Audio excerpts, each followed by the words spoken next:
नमस्कार, मैं गरिमा पांडे आपका स्वागत करती हूँ हमारे YouTube चैनल आवाहन में। आज दिन के समाचार कुछ इस प्रकार हैं। उत्तराखंड को 10 वर्षों में बनाएंगे देश का पहला अग्रणी राज्य, मुख्यमंत्री धामी। मुख्यमंत्री पुष्कर सिंह धामी ने कहा, भाजपा की केंद्र और प्रदेश सरकार विकास के एजेंडे पर कार्य कर रही है।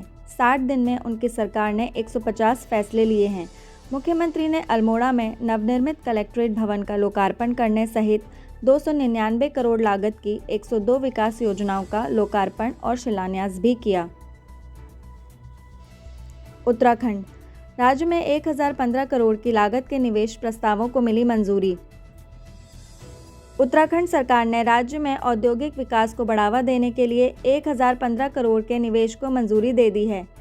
सिंगल विंडो की राज्य स्तरीय प्राधिकृत समिति ने 23 निवेश प्रस्तावों को अनुमति दी है, जिसमें स्वास्थ्य, फार्मा, खाद्य प्रसंस्करण और पर्यटन क्षेत्र में पूंजी निवेश होने से 3000 लोगों को रोजगार के अवसर मिलेंगे। राजस्थान बाड़मेर का हाईवे कहलाएगा देश का पहला रनवे वाला हाईवे। वायुसेना का एक विमान इस हफ्ते राजस्थान के बाड़मेर में एक राष्ट्रीय राजमार्ग पर आपातकालीन लैंडिंग का अभ्यास करेगा। इस विमान में रक्षा मंत्री राजनाथ सिंह और सड़क परिवहन व राजमार्ग मंत्री नितिन गडकरी सवार होंगे। दोनों मंत्री इस सप्ताह बाड़मेर में राष्ट्रीय राजमार्ग पर 3.5 किलोमीटर लंबी पट्टी का उद्घाटन करेंगे।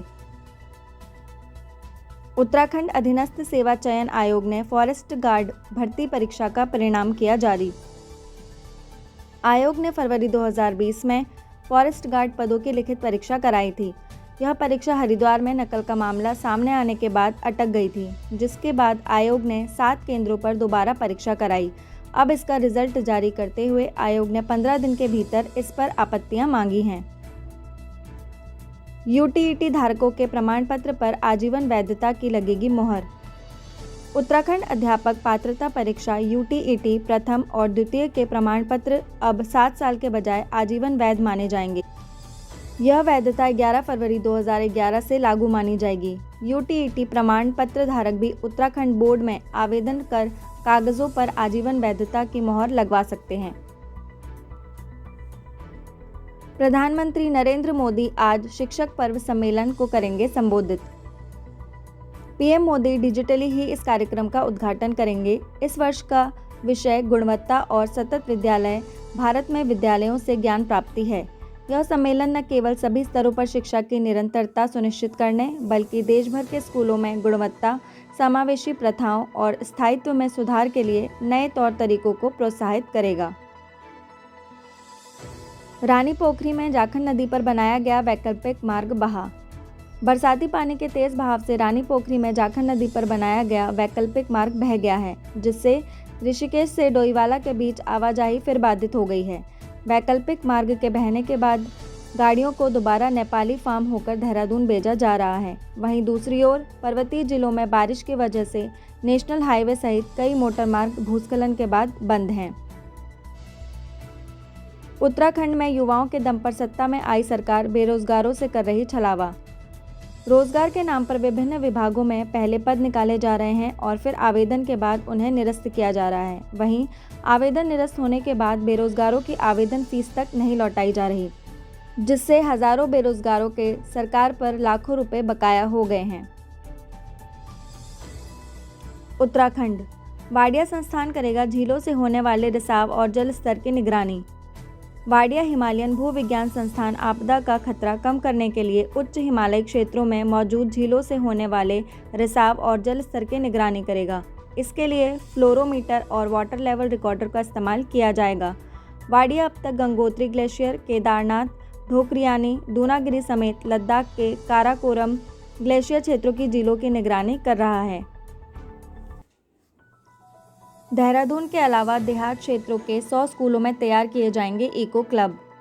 राजधानी की आबोहवा को और अधिक सुरक्षित बनाया जा सके, इसके लिए विभिन्न इलाकों में इको पार्क के साथ ही नगर वन तैयार किए जाएंगे। साथ ही रिस्पना, बिंदाल जैसी नदियों और जलाशयों का भी जीर्णोद्धार किया जाएगा। यह सभी कार्य Dehradun capital city region project के तहत कराए जाएंगे।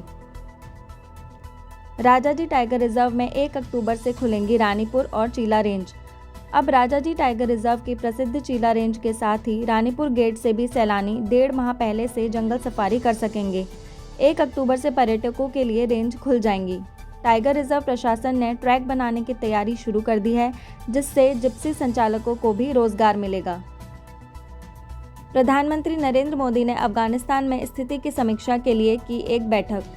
पीएम मोदी के आवास पर हुई इस उच्च स्तरीय बैठक में गृह मंत्री अमित शाह, रक्षा मंत्री राजनाथ सिंह, विदेश मंत्री एस जयशंकर, वित्त मंत्री Nirmala Sitharaman, chief of defence staff general Bipin Rawat और राष्ट्रीय सुरक्षा सलाहकार अजीत डोभाल ने हिस्सा लिया। बैठक को लेकर आधिकारिक रूप से अभी कोई बयान सामने नहीं आया है। ऋषिकेश में बढ़ रहा वायरल फीवर का खतरा। मौसम में बदलाव के साथ योग नगरी में वायरल फीवर बेकाबू होता जा रहा है। वायरल फीवर से पीड़ित मरीजों में कई गंभीर लक्षण भी सामने आ रहे हैं। कई मरीजों को पूरी तरह से ठीक होने में 15 दिन का समय लग रहा है। चिकित्सकों का कहना है कि वायरल फीवर के गंभीर लक्षण दिखने पर तत्काल चिकित्सक को दिखाना जरूरी है। मुख्यमंत्री पुष्कर सिंह धामी 8 सितंबर को कर सकते हैं नैनीताल दौरा।